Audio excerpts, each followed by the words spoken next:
It does lead to around 4,000 premature deaths a year. It does. 4,000 premature deaths. Knife crime on the rise. Families going bankrupt just to see their loved ones. But when real Londoners finally faced Sadiq Khan, the mayor had nowhere to hide. Not feel safe on the streets of London. And the person that is in charge of the Metropolitan Police is the mayor of this city, Sadiq Khan. You're quite right. And he definitely couldn't hide. For 4 raw, unfiltered minutes, ordinary citizens took the floor, tearing into his record on crime, air pollution, and what many called his outright lies about ULEZ. Please help me on that, or are you just lying? But what's truly shocking is how he responded, or rather didn't. If you think Londoners are being listened to, think again. Many are now saying he's not just a failed leader, but an invader of his own city. And if you agree, what unfolded inside City Hall reveals more about the collapse of our leadership than 1,000 headlines ever could. Let's dive in.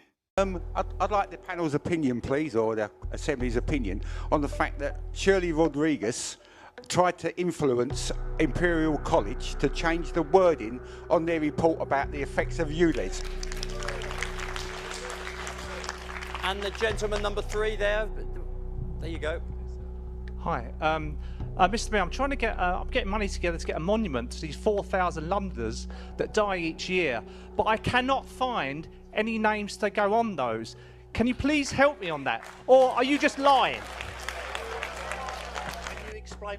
Can you explain what you're going to do about the appalling pollution on the tube? The pollution on the tube is at least 10 times more than it is on the roads, and it needs sorting out. Mr. Mayor. You tweeted after the Ealing People's Question Time, and I quote, "It was good to answer questions in Ealing on how we are addressing genuine concerns about the ULEZ expansion." I asked you a genuine question then, you didn't answer it. You didn't answer a lot of other people's questions either. I have a friend who is going to see his disabled sister every weekend out of London in his non-compliant car. It's now costing him £1,300 per year to go and see and help her. It's costing other people lots and lots of money as well. You say London is open, but your policies are closing it more and more every day. I believe ULEZ is actually replenishing TfL's budget. I don't believe the lies. Thank you. I don't believe that it's all about pollution. You travel down. Thank you. Mr. Mayor, in virtually every question so far, all you've done is refer to the government. What is the point in having you in post if you don't take responsibility for anything at all? Nice to meet you, Mr. Khan. Thefts up 31%. Sexual offences up 43%. Robberies up 58%. Will you apologise to London residents for allowing London to become lawless under your leadership?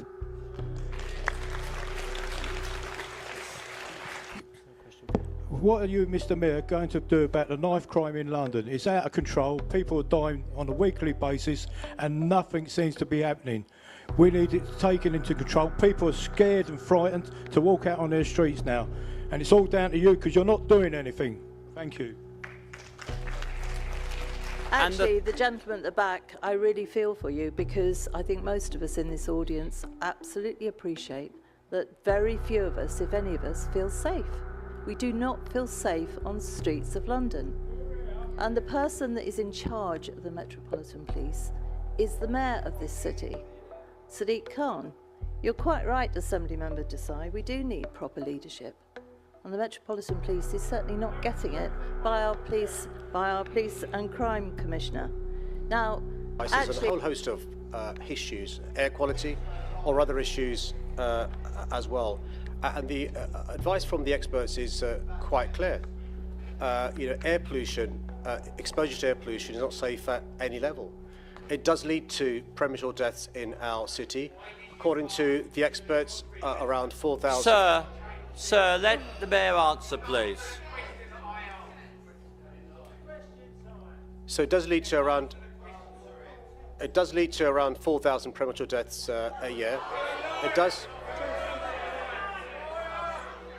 lead.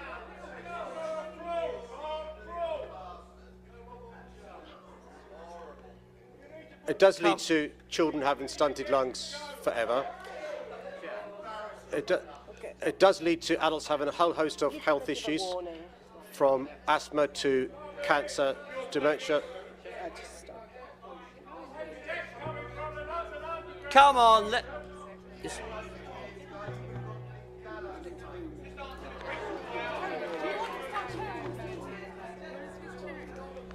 It started quietly, the kind of tension that fills a room before something real happens. For months, frustration had been building across London, families losing money, small businesses breaking down, drivers fined into debt, all under a policy that was meant to clean the air. But when real Londoners finally confronted Sadiq Khan face to face, everything changed. Inside City Hall, it wasn't politicians or journalists asking the questions this time. It was the public, ordinary people who live with the consequences of every political decision. And the moment the microphone was handed to them, the tone of the entire room shifted. One man stood up first, calm but firm. He said, "Yeah, I'd like the Assembly's opinion on something. On the fact that Shirley Rodriguez tried to influence Imperial College to change the wording of their report about the effects of ULEZ." A pause. Then the room erupted in applause. That wasn't just a question. It was a statement, a challenge to the credibility of those in charge. You could see it on people's faces. This wasn't about politics anymore. It was about trust, or the lack of it. Then another man stood up. His tone wasn't angry. It was weary, almost broken. "Mr. Mayor," he said, "I'm raising money to build a monument for the 4,000 Londoners who die each year from air pollution, but I can't find any names to put on it. Can you help me with that? Or are you just lying?" The room went silent. For a brief second, even the mayor didn't seem to have a script. The man wasn't playing politics. He was holding a mirror up to power. How do you defend a number when someone demands the human truth behind it? But before the silence could settle, another voice broke through. "Can you explain what you're going to do about pollution on the tube?" The man's voice was cracking, a mix of anger and disbelief. "The pollution down there is at least 10 times worse than it is on the roads. It needs sorting out." The people weren't just angry about ULEZ. They were angry about the hypocrisy. If this was really about health, why ignore the places where Londoners are actually breathing the worst air? Then came a citizen holding a printed tweet, Sadiq Khan's own words after a previous public event. "You tweeted," he said, "that it was good to answer questions on how you're addressing genuine concerns about the ULEZ expansion. Well, I asked you a genuine question, and you didn't answer it. You didn't answer anyone else's either." The man paused and looked straight at him. "I've got a friend who drives out of London every weekend to see his disabled sister. His car's not compliant. It's now costing him £1,300 a year just to help her. You say London is open, but your policies are closing it more every single day. I don't believe this is about pollution. I believe it's about money. You're replenishing TfL's budget and lying about it." Applause thundered across the room. For the first time in years, it felt like City Hall belonged to the people again. Another Londoner rose, voice steady but sharp. "In almost every question today, you've just blamed the government. What's the point of having you in post if you don't take responsibility for anything?" Then the gloves came off. Thefts up 31%. Sexual offences up 43%. Robbery up 58%. Will you apologise to Londoners for allowing this city to become lawless under your leadership? The anger in the room was no longer contained. One after another, citizens spoke not from scripts, but from pain. A woman at the back shouted, "We don't feel safe anymore, none of us do," and her words cut through the entire hall. The person responsible for the Metropolitan Police is sitting right there. "Sadiq Khan, you're the one in charge, and we're not getting the leadership we deserve." For once, it wasn't about party politics or left versus right. It was about a city that feels abandoned by those meant to protect it. The frustration was building like a storm. Years of empty press conferences, staged photo ops, and PR spin, suddenly meeting the raw voice of the public. When the mayor finally spoke, his response felt rehearsed, detached, like a man reading from a script while the city outside burns. "The advice from experts," he began, "is quite clear. Exposure to air pollution is not safe at any level. It does lead to around 4,000 premature deaths a year. It does cause children to have stunted lungs forever. It does lead to adults developing asthma, cancer, dementia. But instead of calming the room, his words only fueled the outrage, because no one there was denying the danger of pollution. What they were questioning was the leadership, the fairness, the honesty behind the policy. You could feel it in the air. People were tired of being talked down to, tired of being told what's good for them by those who never face the same costs, tired of politicians who use compassion as a shield for control. A woman near the front whispered to her friend, "It's always numbers and studies, never people." And that one line summed it up perfectly. Behind every statistic is a story, a family struggling, a driver losing his job, a mother choosing between rent and a new car she can't afford. And that's what makes this confrontation so powerful, because it wasn't about rejecting clean air or science. It was about rejecting hypocrisy. It was about saying, if you truly care about Londoners' health, then listen to us first. But what's even more shocking than the anger was the mayor's reaction. He didn't fight back. He didn't take responsibility. He just kept reading from the same prepared lines, as if reality didn't exist beyond his talking points. And maybe that's the real story here. Not the confrontation, but the disconnect.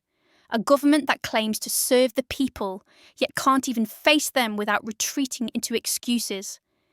As the session ended, you could see it on people's faces. Not victory, not satisfaction, but something heavier. Disappointment, exhaustion, the feeling that no matter how loud they shout, nothing changes. And that's the tragedy of London right now. A city full of strong, proud, hard-working people who just want to be heard, led by a mayor who seems to have stopped listening. For 4 unfiltered minutes, the walls of City Hall echoed with something we rarely hear anymore: truth. Not from politicians. From the people themselves. And maybe that's what scares the powerful most, not protests or petitions, but ordinary citizens standing up and saying, enough. Because this wasn't a mob. It wasn't chaos. It was democracy, raw and unfiltered. And for a brief moment, it reminded everyone what accountability looks like. If there's one takeaway from that day, it's this. Leadership isn't measured by how often you talk. It's measured by how well you listen. And right now, London's leadership is failing that test completely. Some say this was just another heated meeting. Others say it was a turning point, a moment when the people of London finally realised their voices are stronger together than any speech from above. Maybe they're right, because when you strip away the politics, the slogans, the polished interviews, all that's left is the truth. 4,000 premature deaths, knife crime rising, families being bankrupted to visit loved ones, and a mayor who can't answer a single honest question. That's not leadership. That's failure. Plain and simple. So when Londoners finally confronted Sadiq Khan face to face, something changed. He couldn't run. He couldn't hide. And in that moment, for the first time in a long time, real democracy broke through the noise. Because sometimes change doesn't start with power. It starts with the people who refuse to stay silent anymore.